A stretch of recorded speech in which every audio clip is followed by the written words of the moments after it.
Ji,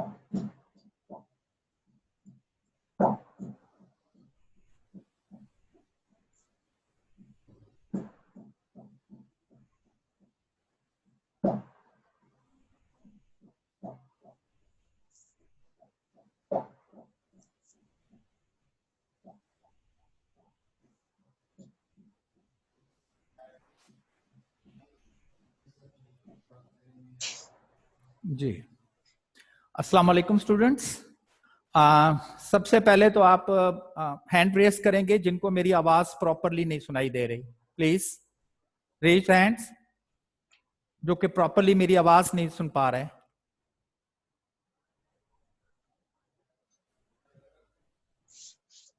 everyone can hear me?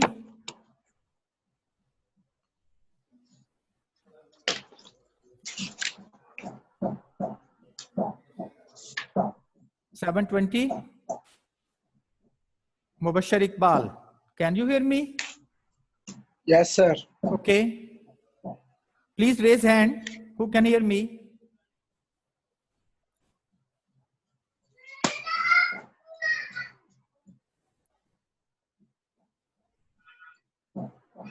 Some students are still missing. Javeria, can you hear me?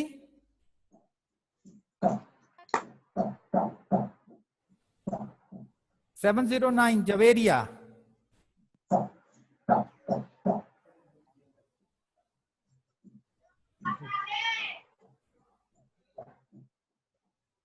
हो सकता है?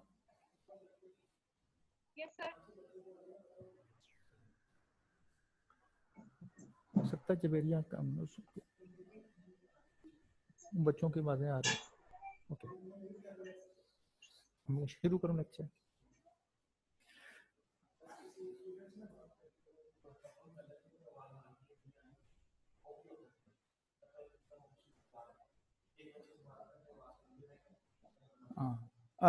मुबशर, आपको मेरी आवाज क्लियर आ रही है? Yes, sir. Okay, thank you.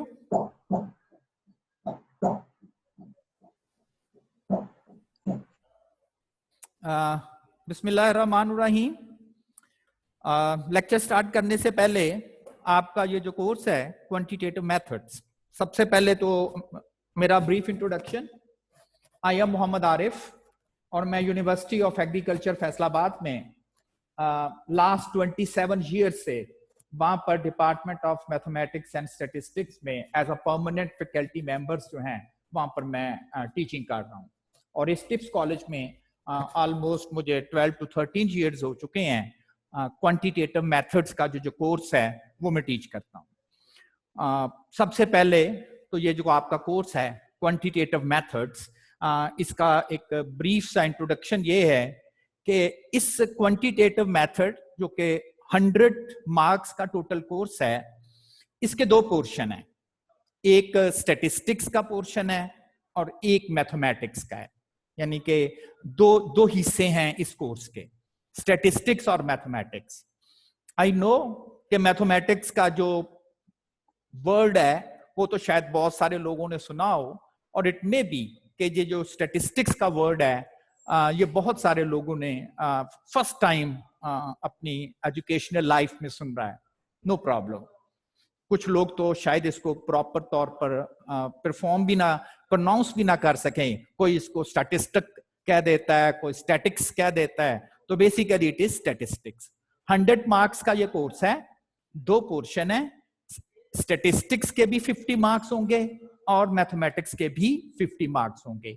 और एक चीज ये याद रखनी है कि आपका जो आई कैप का पेपर है उसमें क्वेश्चन जो आपको आते हैं वो पोर्शन में नहीं आएंगे। ये नहीं होगा कि जी पहला जो पोर्शन है ये स्टैटिस्टिक्स का है और जो सेकंड पोर्शन आएगा वो मैथ्स का आएगा। आपको एक क्वेश्चन आ गया, मे बी वो मैथमेटिक्स के रेलेवेंट हो, और फिर अगला क्वेश्चन आ गया वो मे बी स्टैटिस्टिक्स के रेलेवेंट हो। तो ये उसमें कोई डिस्टिंक्शन नहीं होगी कि जी ये स्टैट्स का पोर्शन से क्वेश्चन आ रहा है या मैथ्स के पोर्शन से। आपका जो पेपर ब्रेकअप है, मैं जब भी पेपर की बात करूंगा तो आई मीन मेरा जो फाइनल पेपर है आई कैप का, वो पेपर ब्रेकअप है। टोटल आपके पेपर में 70 क्वेश्चंस होंगे। 3 आवर्स का वो पेपर होगा। 70 क्वेश्चन होंगे, लेकिन उसके जो टोटल मार्क्स होंगे उस पेपर के, जो कि मैंने ऑलरेडी मेंशन किए हुए हैं कि वो टोटल जो है अब वो 100 मार्क्स का पेपर होगा, जिसमें से 50 स्टैटिस्टिक्स के रेलेवेंट मार्क्स होंगे और 50 मार्क्स जो होंगे वो मैथमेटिक्स के रेलेवेंट होंगे। 50 क्वेश्चन जो हैं, 50 क्वेश्चंस वो 1 मार्क ईच होंगे, तो 50 मार्क्स का ये हो गया।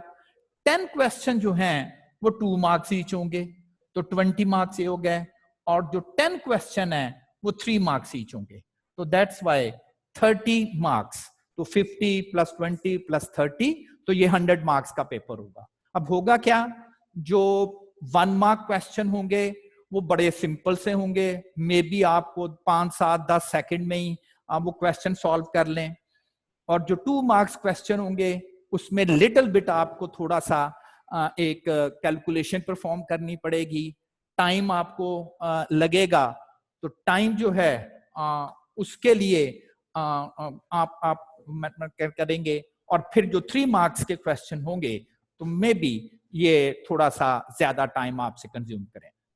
आपने वरी नहीं करना, जब आपको हम कॉलेज वाले आपसे टेस्ट लेंगे, हम आपका टेस्ट कंडक्ट करेंगे, तो एग्जैक्ट वो जो टेस्ट होंगे वो उसी पैटर्न पर ही टेस्ट होंगे जिस पैटर्न पे आई कैप वाला आपसे टेस्ट लेगा। बिल्कुल हर क्वेश्चन के आगे उसके मार्क्स मेंशन होंगे, किस तरह से आपने फॉरवर्ड जाना है, तो वो आपने वरी नहीं करना। हमारे पास जो सॉफ्टवेयर है जिस पर आपके टेस्ट हुआ करेंगे, जिस तरह से कोई भी कोर्स आप पढ़ते हो, फिर आप at the end of the chapter test होते हैं, तो बिल्कुल जहां पर जैसे आई कैप वाला टेस्ट ले रहा होता है, बिल्कुल हम आपसे आपके टेस्ट लेंगे। तो ये तो थोड़ा सा कोर्स का इंट्रोडक्शन था कि मेन कोर्स आपका है क्वांटिटेटिव मेथड्स, जिसके 2 पोर्शन है, एक स्टैटिस्टिक्स का पोर्शन है और एक मैथमेटिक्स का पोर्शन है। अब चूंकि इसमें आपको लॉट ऑफ कैलकुलेशंस रिक्वायर होंगी, मैथमेटिक्स का तो आपको शायद थोड़ा सा आइडिया है, लेकिन शायद स्टैटिस्टिक्स बहुत सारे लोग जो हैं वो उन्होंने फर्स्ट टाइम सुनी हो, तो मेरे लिए ये बड़ा इजी होगा कि इवन किसी ने भी स्टैटिस्टिक्स ना पढ़ी हुई हो, चूंकि जो चीज बिल्कुल फ्रेश है, जैसे एक व्हाइट बोर्ड होता है, किसी ने स्टैटिस्टिक्स नहीं पढ़ी, तो मैं समझूंगा कि आपके माइंड में तो पता ही नहीं है कि स्टैटिस्टिक्स का वर्ड है क्या, तो मुझे उस जगह पर लिखना बड़ा आसान है। मुश्किल वो होती है कि आधी क्लास है उसने बड़े अच्छे लेवल की स्टैटिस्टिक्स पढ़ी हुई है, आधी क्लास है वो कहते हैं जी कि हमें तो बिल्कुल पता भी नहीं है, तो इस वजह से फिर हम इस पोर्शंस को जो है वो टर्न बाय टर्न जो है वो डिस्कस करेंगे। अच्छा, 2 चीजें जो आपने इंपॉर्टेंटली करनी है कि आपने कैलकुलेटर जो है वो अपने साथ रखना है, यानी कि जब आप मेरा लेक्चर लिया करेंगे तो आपके पास कैलकुलेटर और रफ पेज जरूर होंगे।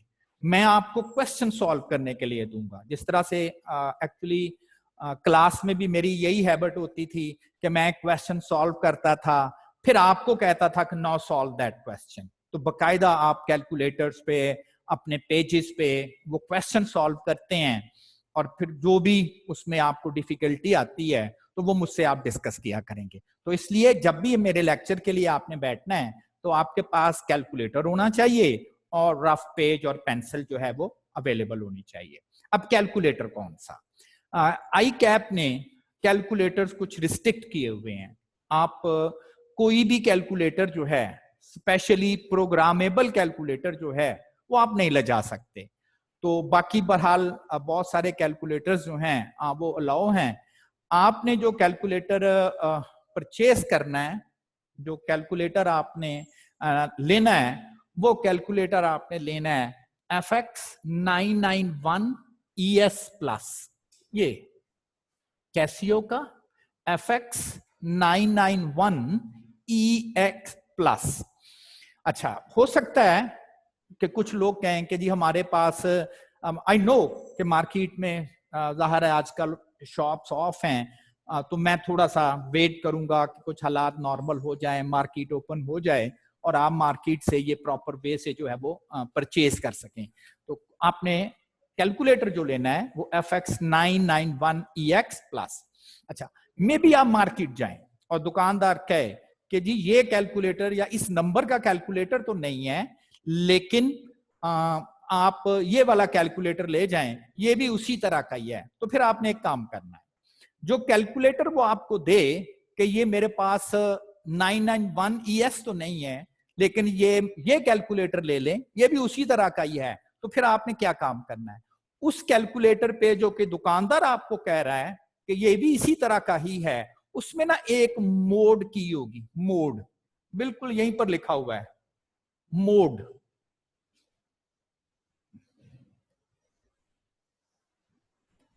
मोड की लिखी हुई होगी, आप इस मोड की को प्रेस करेंगे, इस मोड की को प्रेस करें तो आपके पास स्क्रीन पे ये 8 ऑप्शन आ जाने चाहिए।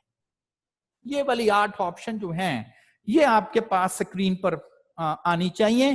तो इसका मतलब है कि चाहे वो नंबर आपके पास ये नहीं भी हो रहा है, दुकानदार आपको कह रहा है कि जी ये वाला कैलकुलेटर इक्वली गुड है, तो फिर आप क्या करेंगे, आप उस कैलकुलेटर जो कि दुकानदार आपको दे रहा है, मोड की को प्रेस करें। अगर आपके पास स्क्रीन पे ये 8 ऑप्शन आ जाएं, कॉम्प है, कॉम्प्लेक्स है, स्टैट्स है, इक्वेशन है, टेबल है, वेक्टर है, तो देन ओके, आप कहें ठीक है, ये मुझे नंबर तो नहीं मिल रहा, लेकिन जो आप कह रहे हैं ये मेरा काम चल जाएगा, तो आप वो कैलकुलेटर जो है वो परचेज कर सकते हैं। तो कोशिश आपने करनी है कि या तो एग्जैक्ट आपको इसी नंबर का कैलकुलेटर मिल जाए, और अदरवाइज अगर आपको ये एग्जैक्ट इस नंबर का कैलकुलेटर नहीं मिल रहा, तो आप उस जो भी कैलकुलेटर दुकानदार आपको दे रहा है उसकी मोड की प्रेस करें। आप देखेंगे मोड की प्रेस करेंगे ना, तो समटाइम सिर्फ 3 ऑप्शन आ रही होंगी, वो नहीं आपने परचेज करना, वो आपके काम का नहीं होगा।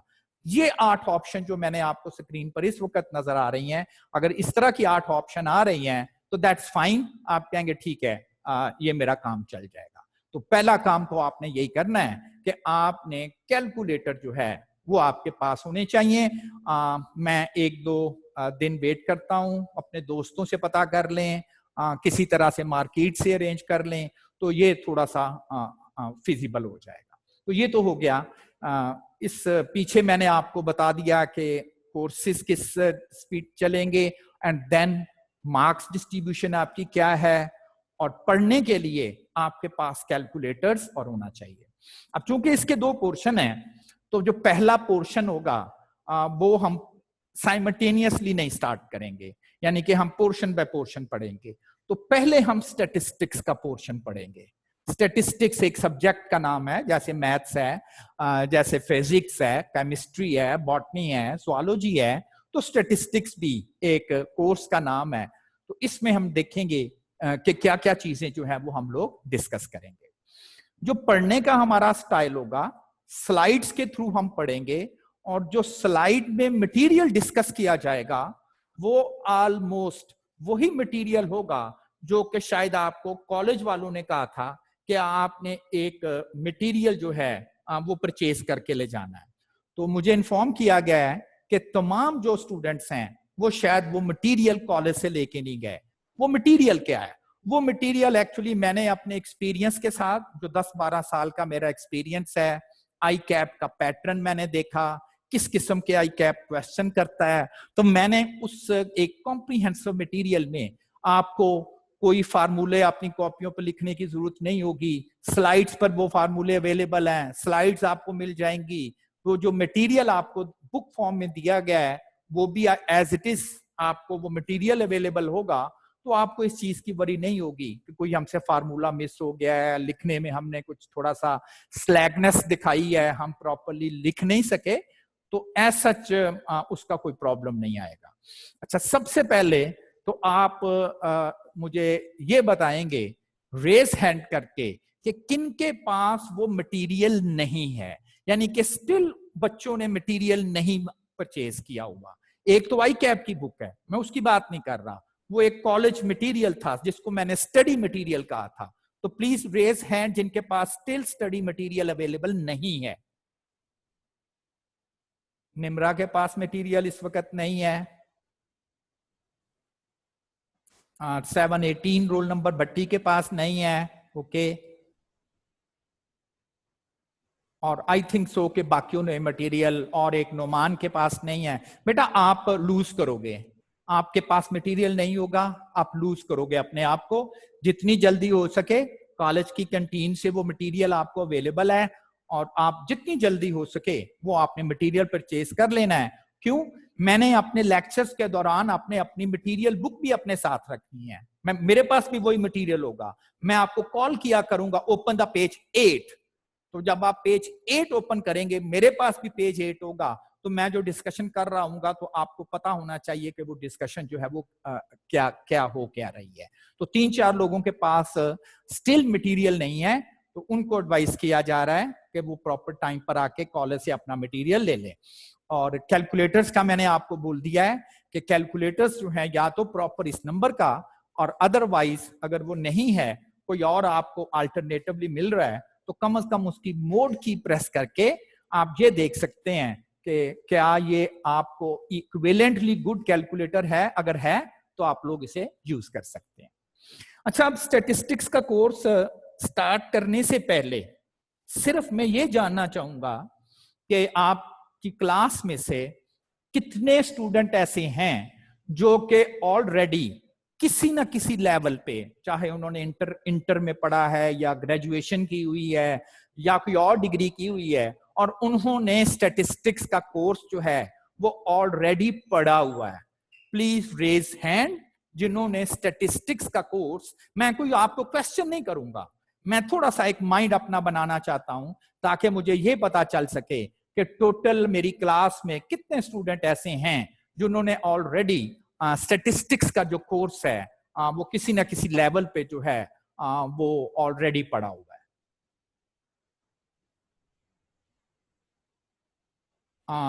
Almost 3 or 4 students total.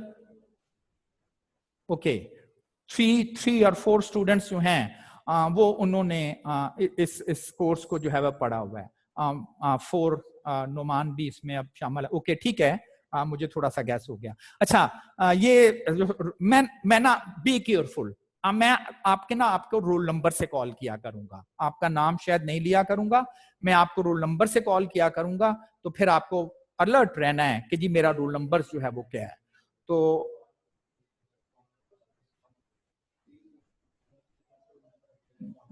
मुझे सुनाई नहीं, आप जरा ऊपर जाएं। ऊपर ऊपर रेज हैंड्स। हाँ जी, जिन्होंने कोर्स पढ़ा था जरा एक दफा दोबारा से हैंड रेज करें। स्टैटिस्टिक्स का कोर्स, ओके। बट्टी ने पढ़ा हुआ है, ओके। अरसलान ने पढ़ा। हाँ अरसलान बेटा, आप जरा मुझे ये बताएं कि आपने इसको एफएससी में पढ़ा हुआ है या किस क्लास में पढ़ा हुआ है? अरसलान बेटा। सर थोड़ा बहुत इंटर में पढ़ा हुआ है पहले। ओके, मैंने आईकॉम की। आईकॉम पढ़ा, ओके फाइन। अच्छा, अब जरा जवेरिया, आप मुझे थोड़ा सा बताएंगे कि आपने ये जो स्टैट्स का कोर्स ऑलरेडी अगर पढ़ा हुआ है तो किस लेवल पर है? मैंने ये बीकॉम में पढ़ा हुआ है। ओके, आपकी आवाज मुझे प्रॉपर नहीं आ रही, अपने माइक को ठीक करें। सर मैंने ये बीकॉम में पढ़ा हुआ है। आपने बीकॉम में पढ़ा हुआ है, ओके फाइन, चलें। अच्छा, जिन लोगों ने कोर्स ऑलरेडी पढ़ा भी हुआ है, बी केयरफुल। आपने सिर्फ कैलकुलेशंस पढ़ी हैं, आपने सिर्फ ये पढ़ा है how to calculate mean, average कैसे कैलकुलेट करते हैं, उसका फार्मूला क्या है। लेकिन इस क्लास में हमने उस जो एवरेज आप कैलकुलेट कर लेंगे, बेसिकली मैंने आपसे ये चीज एक्सप्लेन करनी है कि ये जो एवरेज आपने कैलकुलेट की हुई है, जिसका आंसर 40.5 आ चुका है एक फार्मूले से, उसका मतलब क्या है। और दूसरी चीज, चूंकि एवरेज से हम बड़े लोग फेमिलियर हैं, एवरेज को मीन भी कह देते हैं, लेकिन इस क्लास में डिस्कस होगा कि एवरेज कैलकुलेट करने के 5 डिफरेंट मेथड्स हैं। डिफरेंट मेथड्स हैं। Average is different, mean is different. अभी तक आप मीन और एवरेज को दोनों को अल्टरनेटिवली एक ही वर्ड्स में लेकर आ रहे हो, लेकिन ये दोनों डिफरेंट है। तो थोड़ा सा मैंने ये चीज एक्सप्लेन, बड़ी नहीं करना कि जी ये क्या कोर्स शुरू हो गया है, सिर्फ ये बताना था कि आप लोगों ने जिन्होंने कोर्स पढ़ा भी हुआ है, आप समझ लें कि आपको सिर्फ और सिर्फ कैलकुलेशन आती है, पर्पस नहीं आपको आता कि जी क्यों मीन कैलकुलेट करना है, क्यों फार्मूला कैलकुलेट करना है। आप कहें जी फार्मूला बताएं, हम कैलकुलेट कर देंगे। Yes I know you can calculate it, लेकिन जिस चीज का आपको आइडिया नहीं है, why calculate this quantity, what is the interpretation of this one. तो इसलिए ये थोड़ा सा हमारे लिए जरूरी है। तो सबसे पहले जो आपके ज़हन में क्वेश्चन आएगा कि जी हमें स्टैटिस्टिक्स क्यों पढ़ाई जा रही है, स्टैटिस्टिक्स क्यों पढ़ानी है हमें, हम तो यहाँ पर सीए स्टडी करने आ रहे हैं, तो हमें कोई अकाउंट्स वगैरह की बातें बताएं, हमें कुछ कॉस्ट वगैरह की बातें बताएं। ये हमारे लिए एक नया कोर्स आपने रख दिया है, स्टैटिस्टिक्स। देखें, जिस तरह से आप अगर फिजिक्स की क्लास में जाते हैं तो आपका माइंड जरा रेडी होता है कि वहां पर जो टीचर हैं वो वोल्ट वगैरह की बात करेंगे, मोशंस वगैरह की बात करेंगे, laws of motions, Newton's laws of motions की बात करेंगे। अगर आप केमिस्ट्री की क्लास में जाते हैं तो शायद आप रेडी होते हैं कि यहाँ पर वो एसिड और बेस और इस तरह की बातें होंगी। बॉटनी बायोलॉजी पढ़ रहे हैं तो सेल वगैरह की, रेस्पिरेटरी सिस्टम वगैरह की बातें होंगी। फाइन, क्वेश्चन ये है कि जी अगर हम स्टैटिस्टिक्स पढ़ रहे हैं तो फिर किस तरह की बातें की जाएंगी। एक छोटी सी इंफॉर्मेशन आपको मैं दूं, मैं जिस यूनिवर्सिटी से हूं, यूनिवर्सिटी ऑफ एग्रीकल्चर फैसलाबाद से, वहां पर 80 के करीब डिफरेंट डिपार्टमेंट्स हैं। 80, बायोलॉजी है, बॉटनी है, प्लांट पैथोलॉजी है, एग्रीकल्चर साइंसेस हैं, बहुत सारे, एनिमल साइंसेस हैं, एमबीए है, कंप्यूटर साइंसेस है। 80 और शायद 80 से भी ज्यादा डिफरेंट डिग्री प्रोग्राम। हर बच्चा अपने क्लास में अपना कोर्स पढ़ता है। बॉटनी वाले अपने रेलेवेंट कोर्स पढ़ते हैं, ज़ूलॉजी वाले अपने रेलेवेंट पढ़ते हैं। लेकिन उस पूरी यूनिवर्सिटी में अगर कोई कोर्स लाजमी है हर बच्चे के लिए पढ़ना तो वो स्टैटिस्टिक्स का है। चाहे वो बायोलॉजी कर रहा है, वो बॉटनी कर रहा है, उसे कहते हैं कि बच्चे आपने एक स्टैट का कोर्स जरूर पढ़ना है। वो कंप्यूटर साइंस का स्टूडेंट है, उसने स्टैट्स का कोर्स जरूर पढ़ना है। अब मैं इस वक्त यूनिवर्सिटी में एक बॉटनी की क्लास है, बॉटनी जो कि ये प्लांट स्टडीज वगैरह करते हैं, उनको मैं स्टैट्स पढ़ा रहा हूं।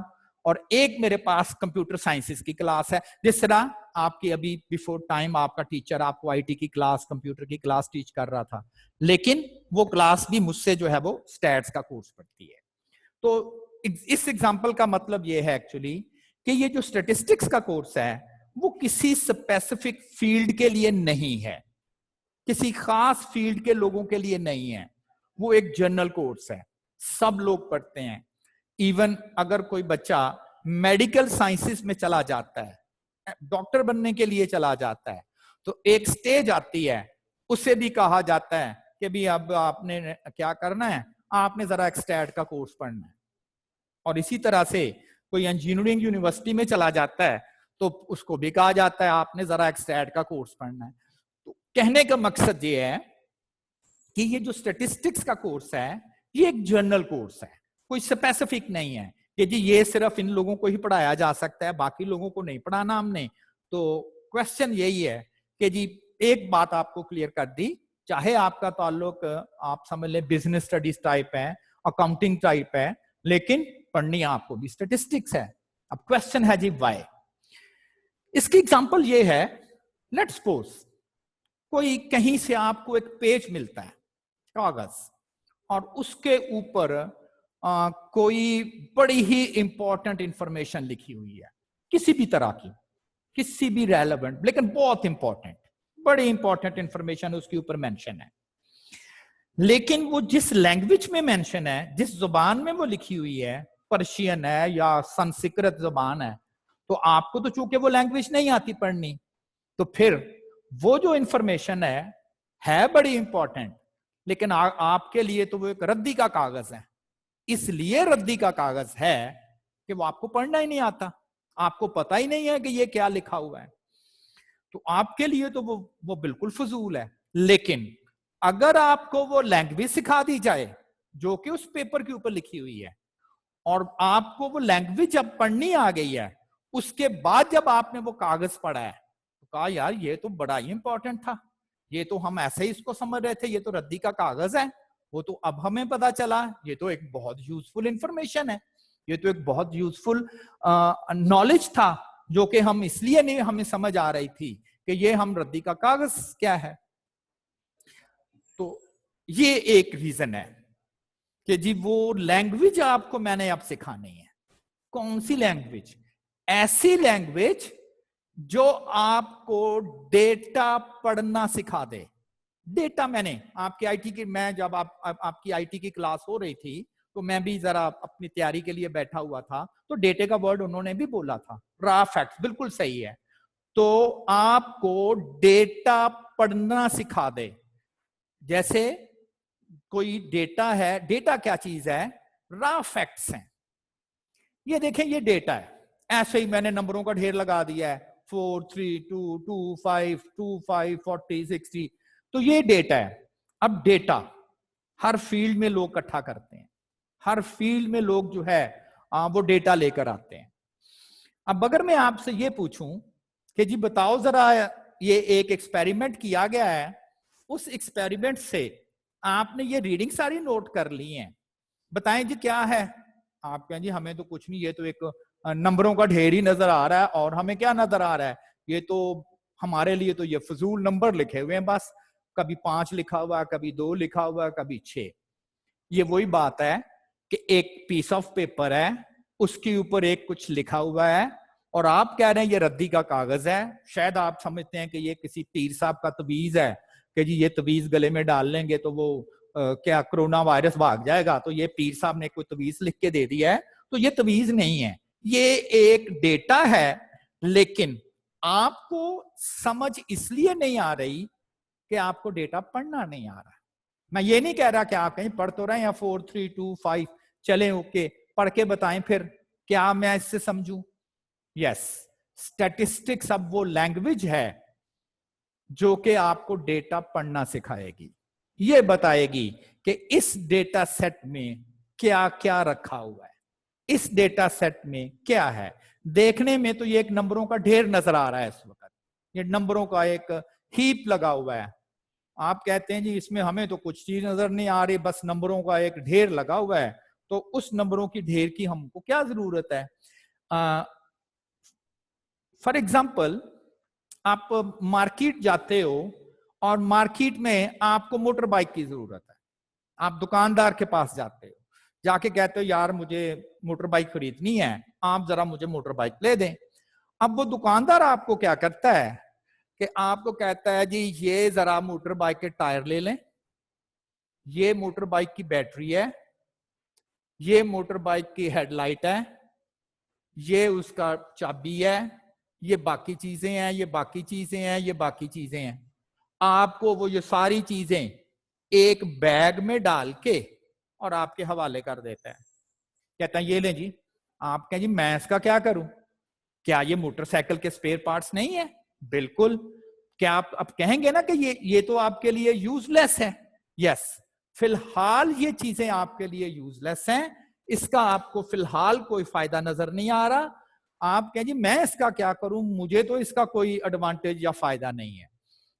अगर वो जो मैकेनिक है जिसके पास आप मोटर बाइक खरीदने गए थे, अगर वो इस हीप ऑफ स्पेयर पार्ट्स के ऊपर कुछ टूल्स अप्लाई कर दे, मैकेनिक के टूल के आते हैं, हथौड़ी होती है, स्क्रू ड्राइवर होता है, ड्रिल मशीन होती है, इस तरह की कुछ चीजें, अगर वो इसके ऊपर टूल अप्लाई करता है इन स्पेयर पार्ट्स के ऊपर, और आपको एक आप समझ लें मोटर बाइक बना के दे देता है,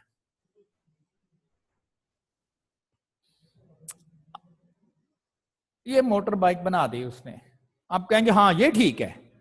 देखें, पहले वही चीजें आपके लिए यूजलेस थी, कोई फायदा नहीं था, उसने अपने टूल्स, मैकेनिक ने टूल्स लगाए, जो भी टूल उसके पास अवेलेबल थे, और उन टूल्स को लगाने के बाद उसने एक फिनिश प्रोडक्ट बना दी, that is the motorbike. अब आप कह सकते हो कि ये जो मोटर बाइक है ये तो वाकई बड़ी यूजफुल चीज है, देखें आई वो यहां से है, यहां से, और आप कह सकते हो, वो आईटी का आपने कोर्स पढ़ा था, तो आप कह सकते हो कि ये डेटा है, रॉ फैक्ट्स, और टूल्स अप्लाई करने के बाद ये इंफॉर्मेशन बन गई फिनिश प्रोडक्ट।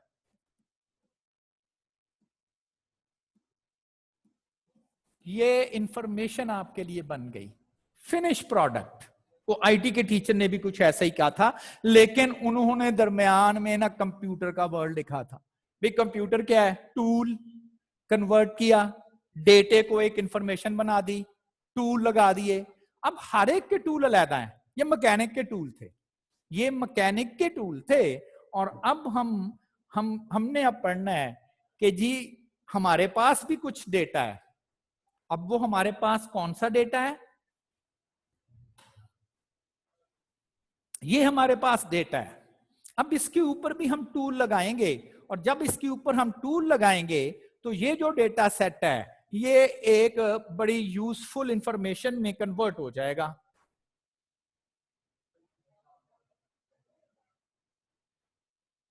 ये जो डेटा सेट है ये बड़ी यूजफुल इंफॉर्मेशन में कन्वर्ट हो जाएगा। रेस करना है इसको, मेरा माउस काम कर रहा है।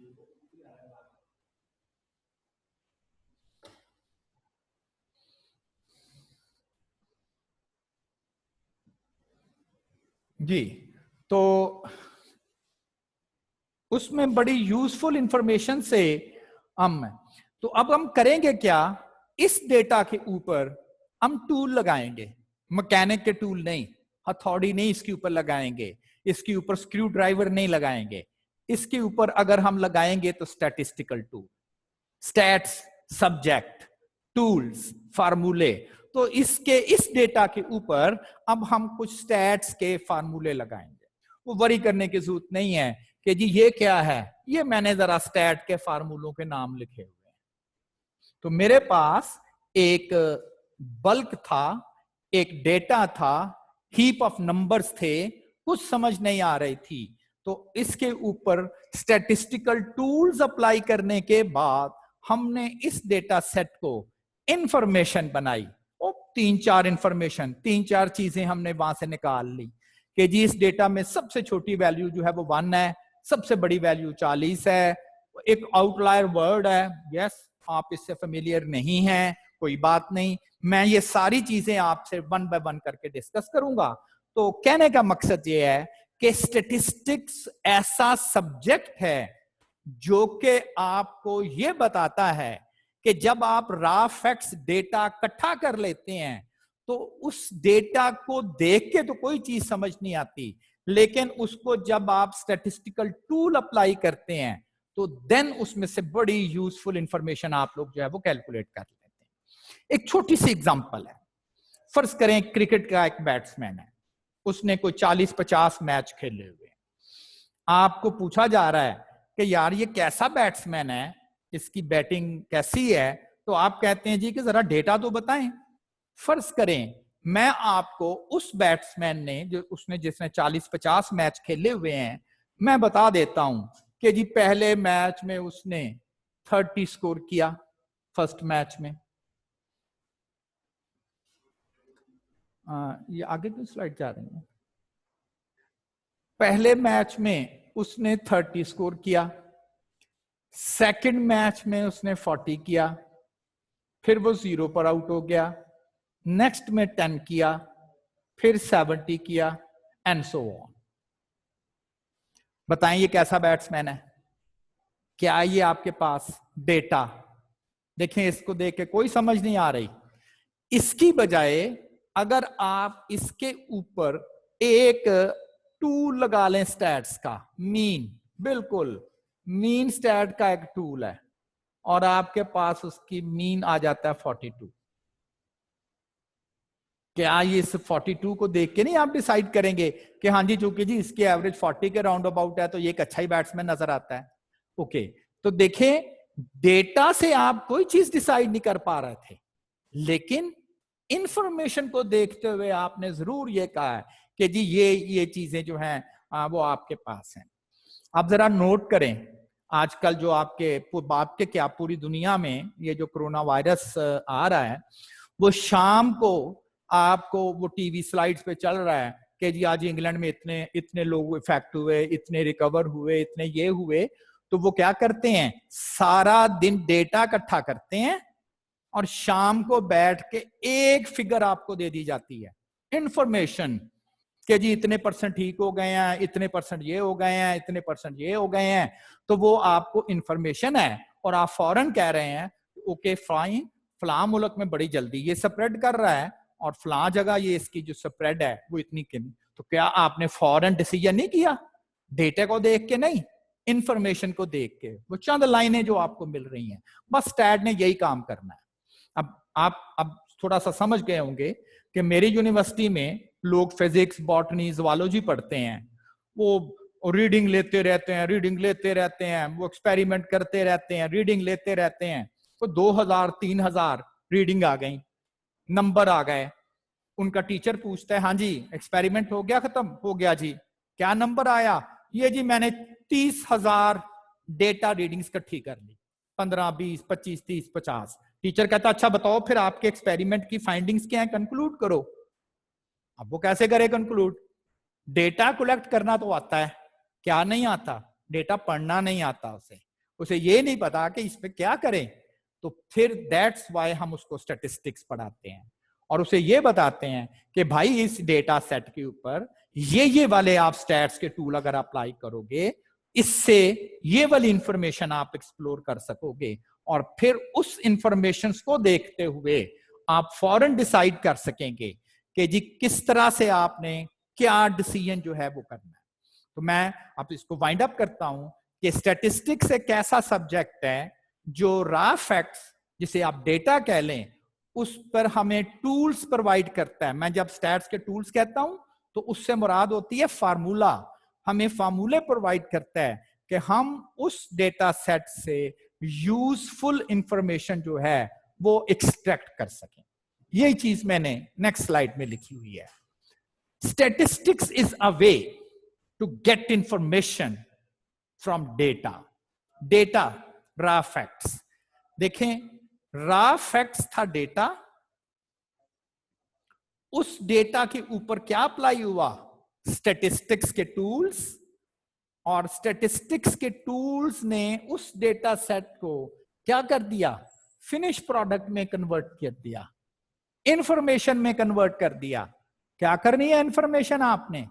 वो जी हमने डिसीजन करना था, फैसला करना था, डिसीजन मेकिंग। वो बैट्समैन की एग्जांपल नहीं थी कि आपने डिसीजन करना था कि ये बैट्समैन कैसा है, तो आपने उसका डेटा लिया, वो मैचेस का स्कोर, उसके ऊपर स्टैट का एक टूल लगाया, मीन वो इंफॉर्मेशन आ गई 42, और आपने फिर डिसाइड कर लिया अच्छा जी चूंकि इस बैट्समैन की एवरेज 42 बनती है तो ये एक अच्छा बैट्समैन ही आपको नजर आता है। आप ऐसा कह लें कि वो जो डिसीजन मेकिंग है, वो जो मैंने लास्ट पे लिखा हुआ है डिसीजन मेकिंग, वो एक इंजन है, मशीनरी है। और आपको पता है कि जो मशीन होती है उसकी जो चलना है, वो वर्किंग है, कोई उसकी एफिशिएंसी उस मशीन की डिपेंड करती है कि फ्यूल, पेट्रोल है या डीजल है या जो भी है, कि उसमें जो फ्यूल यूज हो रहा है उस फ्यूल की क्वालिटी क्या है। अगर उस फ्यूल की क्वालिटी बेहतर होगी, फ्यूल की क्वालिटी अगर बेहतर होगी तो उस मशीन की वर्किंग बेहतर होगी। तो ये अगर मशीन है तो ये फिर उसके लिए ये फ्यूल है। इंफॉर्मेशन देखें, इंफॉर्मेशन जाएगी तो डिसीजन, तो ये इसके लिए फ्यूल है। अब ये जो फ्यूल है, फर्ज करें पेट्रोल है, अब ये जो पेट्रोल है ये जमीन से निकलता है लेकिन उस फॉर्म में नहीं निकलता जिस फॉर्म में हम पेट्रोल यूज करते हैं, अपनी गाड़ियों में यूज करते हैं। वो तो रॉ फैक्ट्स है, वो तो मड होता है, कीचड़ होता है। क्या किया जाता है? जमीन से वो क्रूड ऑयल निकाला जाता है और उसको ऑयल रिफाइनरी में ले जाया जाता है। ऑयल रिफाइनरी में क्या करती है ऑयल रिफाइनरी?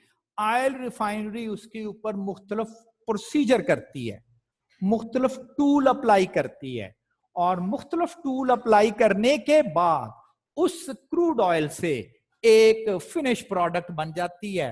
वो ऑयल बन जाता है जो कि हम यूज करते हैं, और फिर वो ऑयल इस मशीन में चला जाता है, और देन इस मशीन की वर्किंग।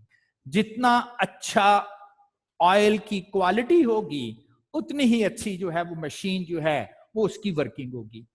तो फिर डेटा क्या हुआ? Raw material. स्टैटिस्टिक्स क्या हुआ?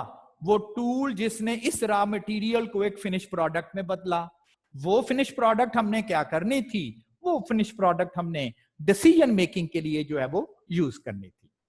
अच्छा, एग्जाम में अब मैं जो ये सारी डिटेल आपको डिस्कस कर रहा हूं, बेसिकली एग्जाम में आपको कोई भी डेफिनेशन नहीं आएगी, उसमें तो एमसीक्यूज हैं, लेकिन क्वेश्चन आपको समझ आएगा। तो वो हो सकता है आपको क्वेश्चन आ जाए कि statistics is a subject that convert information into data. क्या ये बात सही है? गलत। इंफॉर्मेशन को डेटे में नहीं कन्वर्ट करती स्टैटिस्टिक्स। स्टैटिस्टिक्स डेटे को इंफॉर्मेशन में कन्वर्ट करती है। और इट मे बी वो आपको ये क्वेश्चन कर सके, we can perform decision making by using the data. Wrong. Decision हम डेटे को देख के नहीं कर सकते, हम इंफॉर्मेशन को देख के कर सकते हैं। तो इसलिए कोई डेफिनेशन एग्जैक्टली रटने की, याद करने की ऐसा हमें जरूरत नहीं है, लेकिन हमें कॉन्सेप्चुअली पता होना चाहिए कि ये क्या चीज है। तो शॉर्ट कर रहा हूं कि स्टैटिस्टिक्स एक ऐसा सब्जेक्ट है जो कि आपको टूल्स, प्रोसीजर प्रोवाइड करता है कि किसी तरह से डेटे को इंफॉर्मेशन में बदला जा सके। और इंफॉर्मेशन क्या करनी है आपने? इंफॉर्मेशन आपने डिसीजन मेकिंग के लिए यूज करनी है। आपने कोई सर्टन डिसीजंस जो है वो परफॉर्म करने हैं। अब जरा स्टैटिस्टिक्स की प्रॉपर डेफिनेशन की जानिब आ जाते हैं। ये तो था ना कि स्टैटिस्टिक्स हमने पढ़नी क्यों है।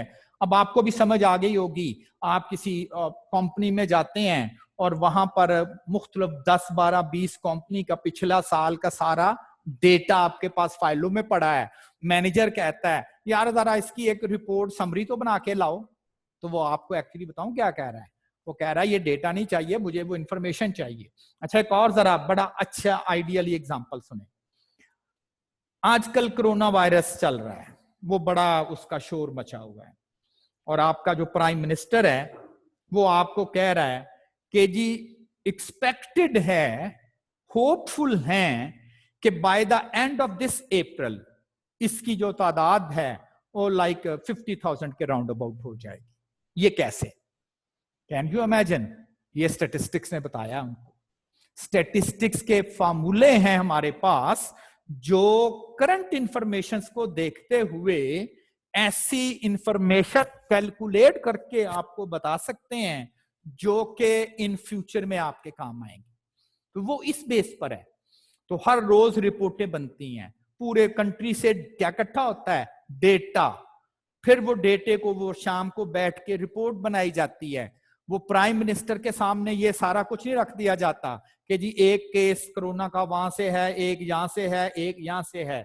उसको कंसोलिडेट रिपोर्ट दी जाती है, कोई टेबल बना के, कोई ग्राफ बना के।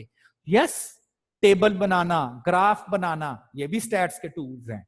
ये भी आपको सिखाने हैं कि किस तरह से आपने डेटा सेट जो है वो प्रेजेंट करना है।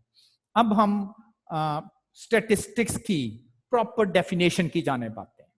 देखें, हर लेवल पे हम मुख्तलिफ सब्जेक्ट को मुख्तलिफ तरह से एक्सप्लेन करते हैं डिपेंडिंग अपॉन कि आपके पास जो इंफॉर्मेशन है, डिपेंडिंग अपॉन कि आपके पास जो इंफॉर्मेशन है, जो स्टूडेंट्स हैं वो किस लेवल के हैं। अगर मेरे पास वो स्टूडेंट बैठे हुए होंगे जिन्होंने जो मैथ्स पढ़ कर आए हुए होंगे, जिन्होंने मैथ्स पढ़ा हुआ होगा, तो मैं जरा स्टैट्स की डेफिनेशन उनको मैथमेटिकल लैंग्वेज की तरह उनसे डिस्कस करूंगा। आप चूंकि बिल्कुल इनिशियल हैं, आपको तो स्टैटिस्टिक्स के शायद अगर मैं आपको कहूं कि प्रॉपर स्पेलिंग लिखें तो वो भी नहीं लिख सकते। मैंने भी जब अपना बीएससी में फर्स्ट टाइम स्टैटिस्टिक्स पढ़ी थी तो मैं तो शायद पूरा हफ्ता इसको प्रॉपर वे से पढ़ ही नहीं सका था। कभी मैं इसको स्टैटिक्स कह देता था, कभी स्टैटिस्टिक्स कह देता था। बड़ी मुश्किल से टीचर ने समझाया कि भाई ये स्टैटिस्टिक्स है। तो कोई बात नहीं, आप लोगों को भी 3-4 लोग ही सिर्फ इससे फेमिलियर हैं, डोंट वरी। मैं बिल्कुल स्क्रैच से, जैसे बच्चों को प्लस माइनस समझाया जाता है कि ये 3 लाइनें लगा लें, फिर 2 लाइनें लगा लें, फिर इन सबको जमा कर लें, तो बिल्कुल इसी तरह से मैं इसको स्टार्ट करूंगा। तो आपके लिए जो स्टैटिस्टिक्स की डेफिनेशन जो है वो मैंने लिखी हुई है कि जो स्टैटिस्टिक्स का सब्जेक्ट है which may be defined as, may इसका मतलब कोई और वे भी है, यस और वे भी हैं। वही बात कि अगर वो मैं बायोलॉजिकल साइंसेस के स्टूडेंट को समझाऊंगा तो जरा उनकी लैंग्वेज में बात करूंगा।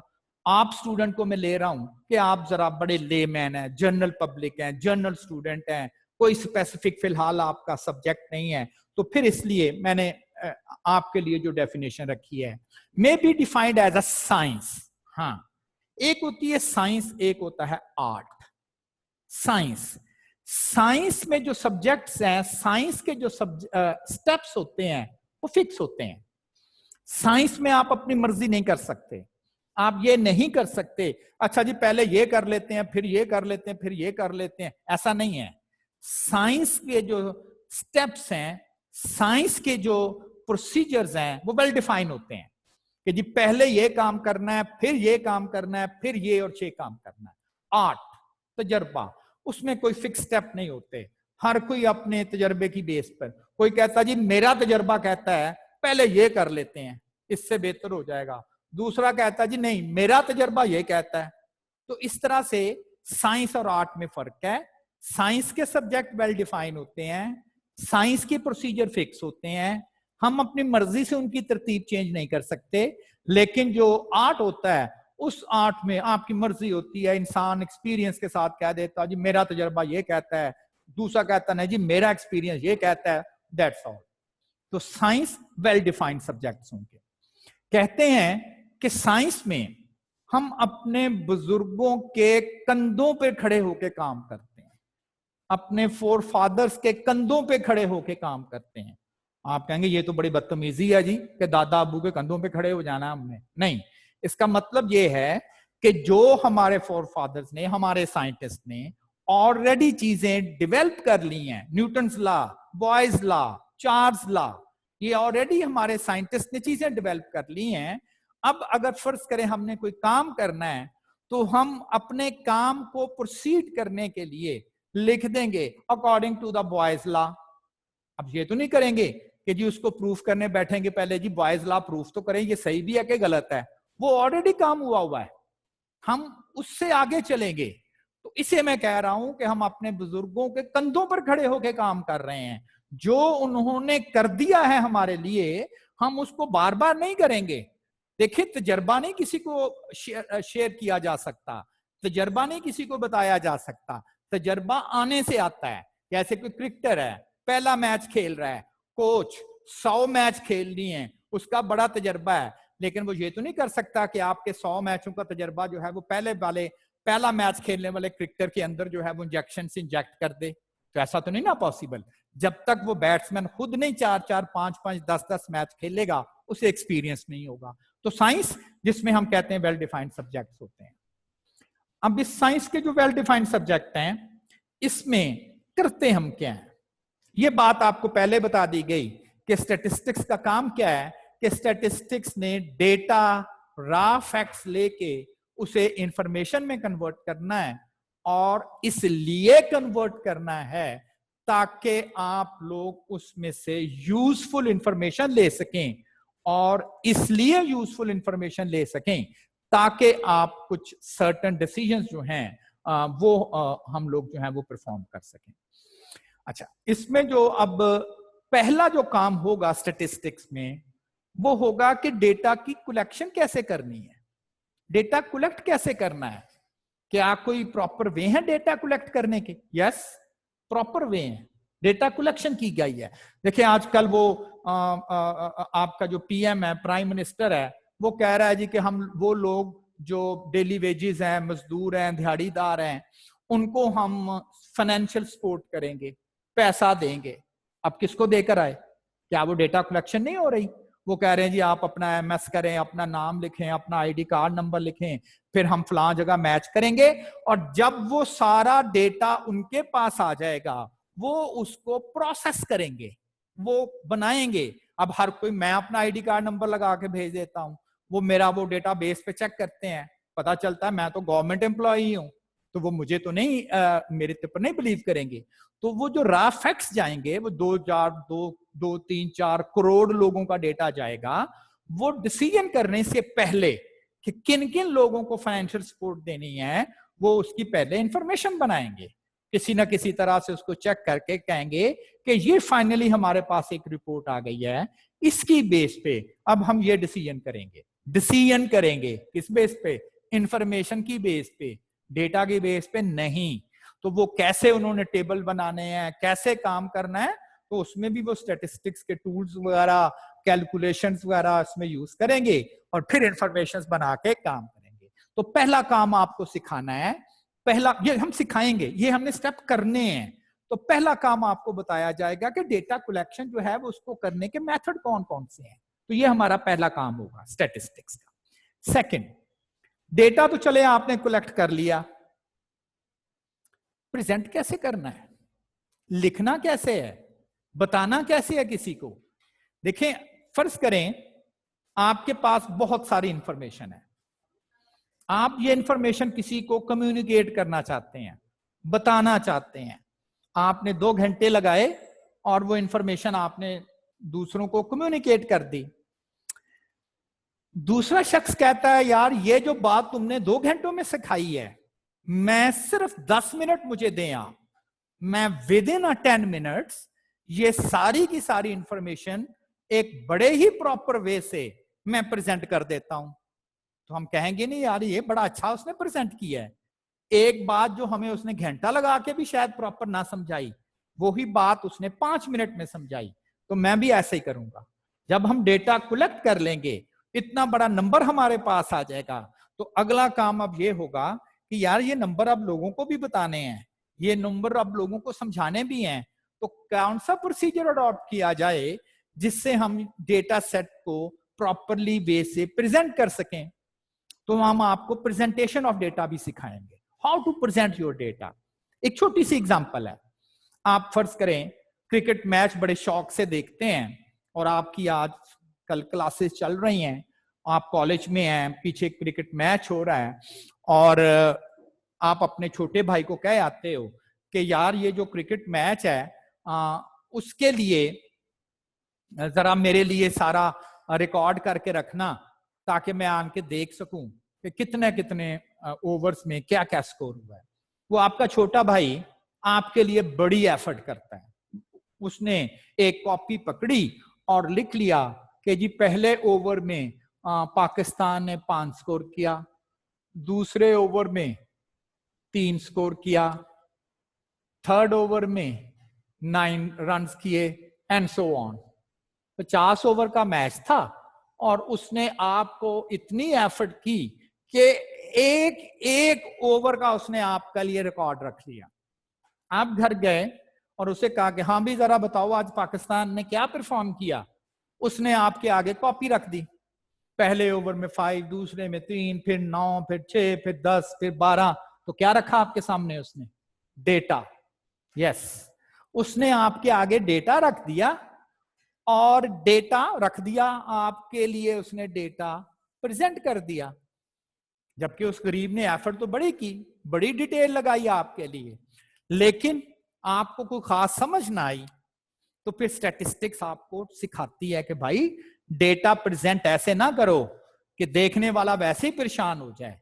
डेटा ऐसे प्रेजेंट करो कि 1 सेकंड 2 सेकंड लगे और सारा कुछ ही समझ जाए। अब जरा देखें, फर्ज करें वो इसकी बजाय आपको मैं जरा एक कुछ इस किस्म का लिख देता हूं।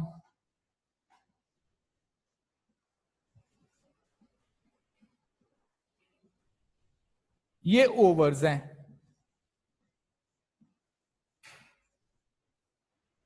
और इस साइड पर फर्ज करें रन्स हैं। और अगर वो आपके लिए इस डेटा की बजाय इस तरह का अगर कुछ ग्राफ बना देता,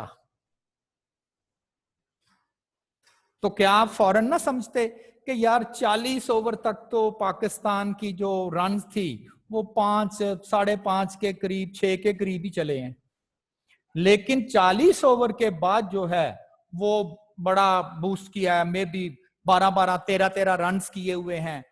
दूसरी टीम जो थी उसने ऐसे स्टार्ट किया और कहा कि बस जी बाकी किस्मत अच्छी थी, और आखिरी 2 ओवर्स में उसका स्कोर जो है वो नीचे रह गया। अदरवाइज तो मुकाबला ही नहीं था, वो 8 की एवरेज से चल रहा था, लेकिन आखिरी जो 2-3 एवरेज थी वो उसमें 3-4 स्कोर हुए, और वो जी ऑस्ट्रेलिया जो है वो मैच हार गया और पाकिस्तान वो मैच जीत गया। देखें 100 ओवर्स का मैंने डेटा प्रेजेंट कर दिया है, और शायद दोनों लाइनें देखी हैं आपने, 1 मिनट लगाया आपको, दोनों टीम की ओवर बाय ओवर परफॉर्मेंस आपको पता चल गई। तो क्या ये आप कह नहीं सकते कि आपने बड़े प्रॉपर वे से सारे का सारा जो है वो आपने इस चीज को जो है वो प्रेजेंट कर दिया। तो ये तो एक छोटी सी एग्जांपल थी कि डेटा प्रेजेंट कैसे करते हैं। तो आपको सिखाया जाएगा डेटा कलेक्शन कौन कौन से मेथड से की जाएगी। कोई बहुत ज्यादा आपके कोर्स में ये बहुत ज्यादा डिटेल के साथ नहीं है। हाँ, मैं सिर्फ और सिर्फ उतनी ही डिटेल आपके साथ डिस्कस करूंगा जो कि आई कैप के पेपर्स में जितनी मैं समझता हूं कि ये इतनी डिटेल जो है वो इंपॉर्टेंट है, इतनी डिटेल आपके लिए जो है वो एनफ है। ये तो 2 स्टेप हो गए, how to collect data and how to present data. ये हमने पढ़ने हैं, प्रेजेंटेशन मेथड्स हमने पढ़ने हैं कि जी कैसे टेबल कैसे बनाने, ग्राफ कौन कौन से होते हैं, कब कौन सा ग्राफ बनाना है, ये सारी चीजें हमने पढ़नी है। इसके बाद होगा एनालिसिस करना। एनालिसिस कुछ प्रॉपर न्यूमेरिकल इंफॉर्मेशन एक्सट्रैक्ट करना। देखिए ये जो इवन अगर आप क्रिकेट मैच की भी बात करते हैं तो क्रिकेट मैच में भी एक एनालिस्ट होता है, वो लैपटॉप पर बैठा हुआ होता है, वो सारा काम कर रहा होता है। वो एनालिस्ट एनालिसिस क्या करता है, ऐसे ही आपसे एक एग्जांपल शेयर कर रहा हूं। वो एनालिसिस ये कर लेता है कि जी एक फला बैट्समैन है, वो फास्ट बॉलर जब उसको कोई बॉल करता है और बाउंसर करता है तो अक्सर उस पर आउट हो जाता है। ये उसने उसके जो 100-200 मैचेस थे उसके ऊपर उसने कुछ एनालिसिस करके दिया हुआ है। तो फिर जो कैप्टन होता है वो अपने बॉलर्स को कह रहा होता है कि यार ये ऑप्शन जो है वो यूज करो, क्योंकि हमने एनालिसिस करवाया, इसके मुताबिक ये जो फास्ट बॉलिंग पे जब बाउंसर कोई लगाता है तो ये उसके ऊपर जो है वो काम आउट हो जाता है। अच्छा, कभी वो देखता है, एनालिसिस से पता चलता है कि जो फला बैट्समैन है वो फला साइड पर बड़ा अच्छा खेलता है, बड़ा स्ट्रांग है, बड़े शौक से शाटे मारता है, टीम ने 300 स्कोर किया हुआ है, तो कैप्टन अपने बॉलर्स को इंस्ट्रक्ट करता है यार इसके स्ट्रांग पॉइंट पर बॉलिंग करो, मारने दो शॉटें इसे, क्यों, हमारे पास स्कोर ज्यादा है, लेकिन अगर हमने इसको आउट कर लिया तो मैच जीत सकते हैं। अब ये कैसे पता चला कि ये बैट्समैन किस साइड पर अच्छा था? वो उसके पुराने मैचेस का डेटा लेके उसको मैथमेटिकली स्टैटिस्टिकली एनालाइज किया। देखिए यहां पर डेटा सिर्फ प्रेजेंट किया, कोई इसकी कैलकुलेशन नहीं की, सिर्फ लिखा, एक प्रॉपर वे से लिखा, और आपने कहा अच्छा बड़ी समझ आ गई लिखने से ही। एनालिसिस में हम बकायदा उसका न्यूमेरिकली कुछ इंफॉर्मेशन वहां से जो है वो एक्सट्रैक्ट करेंगे। ये तो हो गया तीसरा, एक एक करके आपको सिखाया जाएगा कलेक्शन कैसे करनी है, प्रेजेंटेशन के कौन से मेथड हैं, एनालिसिस के कौन से मेथड हैं, और लास्ट पे जो इंपॉर्टेंट चीज है इंटरप्रिटेशन करना, इंटरप्रेट करना। वही बात कि जी अगर मैं कहता हूं कि एक बैट्समैन का मीन 42 रन पर मैच है, क्या हर मैच में 42 रन करता है? नहीं। क्या जब भी जाएगा 42 रन करेगा? नहीं। क्या ज्यादातर वो 42 ही स्कोर करता है? नहीं। तो फिर बताएं इस मीन का क्या मतलब क्या है? Yes, interpretation. समझ तो आनी चाहिए ना जी, एवरेज होती है, मैं समझ गया हूं एवरेज है ना, वो हर दफा 42 स्कोर करता है, ना ही आज वो 42 स्कोर करेगा, ना ज्यादातर 42 रन पर आउट होता है, तो फिर इस 42 एवरेज की इंटरप्रिटेशन तो करें, इसको समझाएं तो सही। तो ये जो 4 स्टेप हैं, ये स्टैटिस्टिक्स है। स्टैटिस्टिक्स ने ये 4 काम करने हैं। आपको सिखाना है how to collect the data, collection के बाद प्रेजेंट कैसे करना है। देखिए प्रेजेंटेशन अच्छी होगी, हर कोई तारीफ करता है। घर में आपने खाना बनाया है, खाना बहुत अच्छा नहीं बना, कोई इतना टेस्टी नहीं था, लेकिन जब गेस्ट आए हैं आपने उसको बड़े अच्छे तरीके से प्रेजेंट किया है, डिश में सलाद वगैरह लगाई और ये वो किया, तो गेस्ट को अच्छा लगा, चाहे खाने का टेस्ट कोई इतना बेहतर भी ना हो। एज कंपेयर टू खाना बहुत अच्छा था, टेस्टी था, लेकिन जो प्रेजेंटेशन थी वो कोई प्रॉपर नहीं थी। गेस्ट आए, आपने वो एक बर्तन लिया, उसी में वो सलाद को ऊपर नीचे ना पता चल रहा है, उसमें कैरेट मूली किधर है ना पता चल रहा है, गाजर किधर है ना पता चल रहा है, मटर किधर गए, वो ढूंढता ही रह रहा है, तो वो उसको बड़ा अजीब सा लगेगा। तो प्रेजेंटेशन से मुराद है कि जो भी आपने कलेक्शन कर ली है उसको इस वे से प्रेजेंट करें कि देखने वाला क्या वाजिब क्या बात है, फौरन हमें समझ आ गई है कि ये सारी की सारी इंफॉर्मेशन जो है वो क्या है। फिर हम उसका न्यूमेरिकल एनालिसिस परफॉर्म करेंगे और लास्ट पे जाके जो है वो इंटरप्रिटेशन करेंगे। किसकी? ये कलेक्शन करना, रिप्रेजेंटेशन करना, एनालिसिस करना, इंटरप्रिटेशन करना, किसकी करेंगे? न्यूमेरिकल डेटा की करेंगे ना। डेटा वही बात, जिस तरह से बायोलॉजी में सेल एक बेसिक होता है, वो सेल सेल सेल की बात ही करते रहते हैं। वो जब फिजिक्स में आते हैं तो वो न्यूट्रॉन, इलेक्ट्रॉन, उसी की बात करते रहते हैं। तो हम भी स्टैटिस्टिक्स में डेटा की बात करते रहेंगे। यहीं से बात स्टार्ट होनी है कि भी कोई न्यूमेरिकल फैक्ट्स तो इकट्ठे करें। अब अच्छा, आप नोट करें, जब मैंने आज आपकी क्लास स्टार्ट की और मैंने ये पूछा पहले कि जी कितने लोग ऐसे हैं जिनके पास मेरा जो स्टडी मटेरियल है उसकी फोटोकॉपी नहीं है, और मैंने कहा जी रेज हैंड। तो याद है मैंने क्या किया है? मैंने डेटा इकट्ठा किया था, वो मैंने आपसे डेटा इकट्ठा किया, रॉ फैक्ट्स इकट्ठे किए, और उसके बाद मैंने ये डिसीजन किया कि जी कोई बात नहीं, मोस्टली लोगों के पास मेरे नोट्स हैं और शायद चंद लोग ऐसे रह गए हैं जिनके पास मेरे नोट्स जो हैं वो अवेलेबल नहीं है। तो ये डेटा था ना, मैंने डिसीजन कर लिया। फिर मैंने पूछा कि जी कितने लोग ऐसे हैं जिनको स्टैटिस्टिक्स का सब्जेक्ट आता है, तो 3 से 4 लोगों ने हाथ खड़े किए। वहां से भी मुझे आइडिया हो गया कि जी कोई बहुत ज्यादा लोगों ने स्टैटिस्टिक्स नहीं पढ़ी। अगर 22 लोग हैं, 22 के 22 ही कह देते जी हमने स्टैटिस्टिक्स पढ़ी हुई है, तो फिर ये शायद ये जो what is statistics, what is analysis, ये मैं डिस्कस ही ना करता। ये तो फजूल था, ये तो आपको पता है कि स्टैटिस्टिक्स करती क्या है, जो आपने सबने इंटर में किया हुआ था। तो ये डेटा ही तो इकट्ठा किया था मैंने डिसीजन मेकिंग के लिए। अच्छा, आगे जो इंफॉर्मेशन है मैंने अंडरलाइन भी वर्ड किया हुआ है, वो है अनसर्टन कंडीशंस। अनसर्टन कंडीशन से क्या मुराद है? फर्ज करें एक एक्सपेरिमेंट किया जा रहा है, देखें डेटा एक्सपेरिमेंट से आएगा ना। एक एक्सपेरिमेंट किया जा रहा है और एक सिक्का, कॉइन, उसको हवा में फ्लिप किया जा रहा है, फेंका जा रहा है, और डेटा ये रिकॉर्ड करना है कि अगर कॉइन को हवा में फ्लिप किया जाए तो वो कॉइन कहां गिरेगा? ऑब्वियसली जमीन पे, ऑन अर्थ। तो पहली दफा कॉइन को फ्लिप किया, डेटा रिकॉर्ड किया, और डेटा रिकॉर्ड करके हमने लिख लिया कि जी वो जमीन पे गिरा, अर्थ। ओके, अब जरा इस एक्सपेरिमेंट को दोबारा करें। दोबारा कॉइन फ्लिप किया, फिर नोट किया, डेटा नोट करना है कॉइन कहां गिरेगा, on earth. Okay, third time earth. अच्छा, आप ये बात बताएं, ये फजूल काम नहीं है, हम बार बार कर रहे हैं, इसमें तो अनसर्टेनिटी है ही नहीं। वो लॉ ऑफ ग्रेविटी कहती है कि जी जो आप हवा में चीज फेंकते हैं उसकी जो फोर्स होती है वो उसको जमीन पे ही गिराएगी। तो यहां पर स्टैटिस्टिक्स की क्या जरूरत है कि जी अनसर्टेनिटी तो है ही नहीं। आप बगैर देखे कह दे कि whenever you flip a coin the coin will fall always on earth. तो फिर इधर तो अनसर्टेनिटी है ही नहीं, इधर तो आपको स्टैटिस्टिक्स की जरूरत ही नहीं है।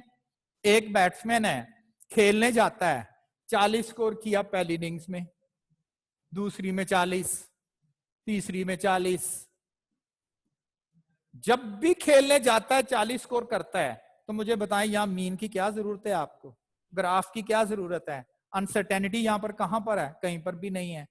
आप जब भी वो बैट्समैन खेलने जाता है 40 स्कोर करता है, there is no need for statistics. Correction क्या करनी, कैसे ग्राफ क्या बनाना, क्या एनालिसिस करना, वो बड़ा आसान है जी। जब भी स्कोर खेलने जाएगा तो 40। अनसर्टेनिटी क्या है? मैंने क्वाइन की बात की, क्वाइन फ्लिप किया, डेटा रिकॉर्ड करना था कि क्वाइन किधर गिरेगा, जमीन पे, अर्थ पे। There is no variability, there is no uncertainty, there is no need for statistics. Statistics कहां पर आएगी? क्वाइन को आपने फ्लिप किया है, फर्स्ट टाइम क्वाइन फ्लिप किया है, क्वाइन फ्लिप किया है, हेड अपीयर्स, होता ना हेड टेल, दो साइडें क्वाइन की, हेड अपीयर्स, ओके। अब जरा दोबारा उस क्वाइन को फ्लिप करें, नोट करना है कि अब क्या आएगा। क्या आपको पता क्या आएगा? हेड आएगा कि टेल आएगी? Uncertain, we don't know, maybe head, maybe head, second time, okay. फिर जरा फ्लिप करें, क्या पता क्या आएगा? We don't know, maybe tail, head, next time tail, next time tail, yes there is uncertainty. हमें नहीं पता कि जी जब आप कॉइन फ्लिप करेंगे तो फर्स्ट टाइम हेड आएगा कि टेल आएगी, टेल आएगा कि हेड आएगा, तो यहां स्टैटिस्टिक्स आएगी। बिल्कुल हम पढ़ेंगे, हमारा चैप्टर है, बताएंगे कॉइन फ्लिप करेंगे तो हेड आने का क्या चांस है, टेल आने का क्या चांस है, लेकिन यहां कोई स्टैटिस्टिक्स की हमें जरूरत नहीं है। यहां पर एक फार्मर है, एक खेत पे वो कुछ सीड सो करता है, वहां से उसने प्रोडक्शन नोट की है, तो वो 60 kg आ गई। दूसरा फील्ड था उसी तरह का था, वही बीज उसने वहां पर भी लगाया है, सारा कुछ वही किया है, लेकिन वहां से जो प्रोडक्शन आई है वो 67 आई है। अब तीसरा फील्ड है, उसी तरह का ही है, सारा कुछ उधर ही है, वहां पर से है वो 56 आई है। फर्ज करें आप उससे पूछें कि भाई आपने वो जो बीज इस्तेमाल किया था तो कितनी प्रोडक्शन दी है, अब वो क्या कहे आपको, 60 का है, 67 का है या 56 का है, तो बता दे कि जी एक दफा 1 से 60, 1 से 67, 1 से 56। तो क्यों ना आपको एवरेज बताए, क्यों ना आपको मीन बताए। अब आपको क्या पता था कि अगर वो फोर्थ प्लॉट में शो करेगा तो क्या क्या डेटा आएगा? We don't know, uncertainty is there. तो बच्चों जहां पर अनसर्टेनिटी है, जहां पर हम रिजल्ट्स को बिफोर टाइम गेस नहीं कर सकते, when there is a statistics, statistics की जरूरत ही नहीं थी अगर डेटा में वेरिएबिलिटी ही ना होती। Statistics is a subject which deals with the variability, deals with, मैंने ये नहीं कहा वो रिमूव करती है, मैंने ये नहीं कहा कि वो वेरिएबिलिटी को खत्म कर देती है, मैंने कहा आपको तरीका बताती है कि अगर डेटा में वेरिएबिलिटी आ जाए, डेटा में वेरिएशन आ जाए तो क्या करना है। वो अभी आपसे डिस्कस कर रहा हूं, मीन कैलकुलेट कर देना, डील कर लिया आपने। No two objects in a universe are exactly alike. अल्लाह ताला ने इतने इंसान पैदा किए हैं और पता नहीं डे ऑफ जजमेंट तक कितने इंसान पैदा होने हैं, डे ऑफ जजमेंट तक, लेकिन शायद कोई दोनों बिल्कुल एक जैसे नहीं है।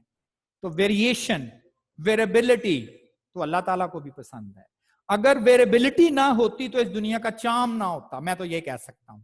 तो कह सकता हूं कि जो स्टैटिस्टिक्स है वो एक ऐसा सब्जेक्ट है जो जहां पर भी वेरिएशन, वेरिएबिलिटी इनको नजर आएगी, फौरन डिसाइड करेंगे।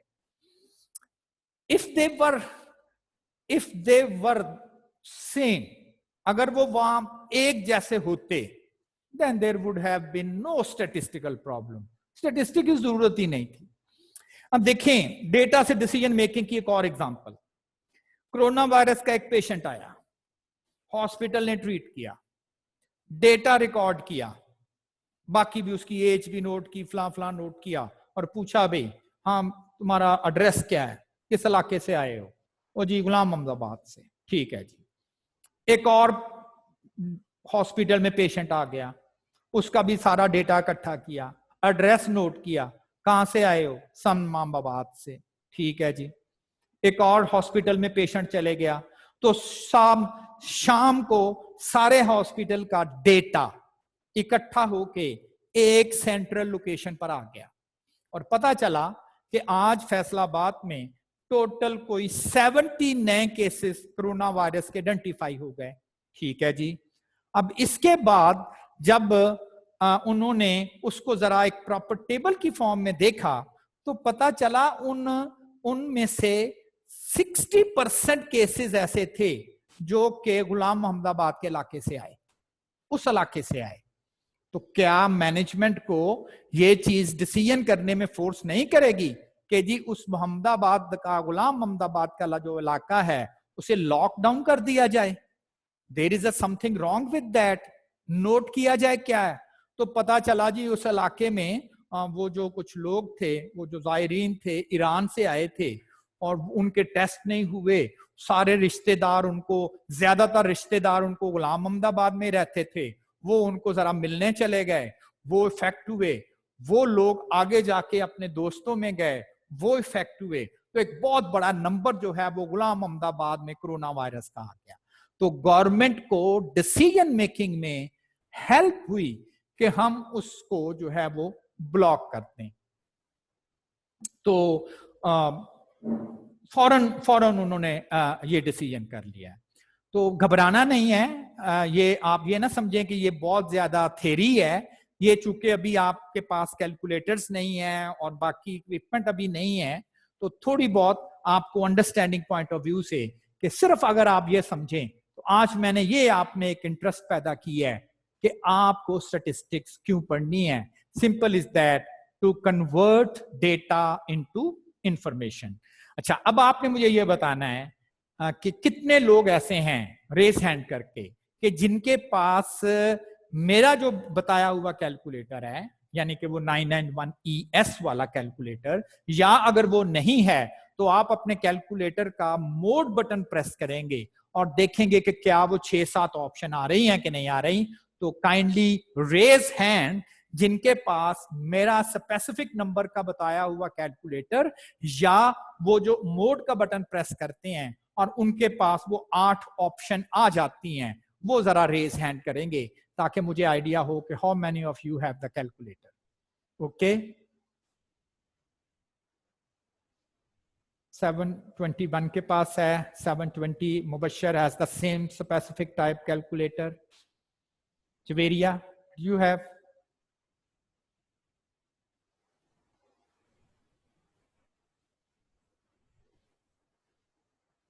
तो सिर्फ 2 लोग हैं। तो ये भी देखे ना, मेरे पास डेटा आ गया। अब अगर फर्ज करें यही 20 लोग होते तो मैंने कल डिसाइड कर लेना था, डिसीजन कर लेना था कि ये चूंकि ये 20 लोग हैं और इनके पास कैलकुलेटर है, तो कल से मैंने जरा न्यूमेरिकल वर्क आपसे शेयर करना स्टार्ट कर देना था। तो मैंने कल डिसीजन कर लेना था कि जी कल मैंने आपसे न्यूमेरिकल वर्क स्टार्ट करना, because all of you have specific type of calculator. लेकिन अब मैंने डिसाइड ये किया है कि नहीं जी, अभी मैं 1-2 दिन वेट करूंगा ताकि लोगों के पास कैलकुलेटर्स आ जाएं और मैं फिर उन कैलकुलेटर्स की मदद से जो है वो कर लें। तो मेरा डिसीजन अब ये है कि मैं जो अपना न्यूमेरिकल वर्क है, I will wait for 2 to 3 days ताकि मैं अपना वर्क स्टार्ट करूं। तो आपके पास कॉपी पेंसिल होनी चाहिए, आपके पास कैलकुलेटर होना चाहिए। मैं बोर्ड पे डेटा लिखा करूंगा, मैं आपको कहा करूंगा सॉल्व इट, फिर आपसे मैं क्वेश्चन किया करूंगा कि जी आप कौन आंसर करना चाहेगा। ठीक है, तो आज के अगर लेक्चर के रेलेवेंट अगर आपने कोई क्वेश्चन करना है, आज के लेक्चर के relevant, if you have any query, any question regarding the today's lecture, please raise hand.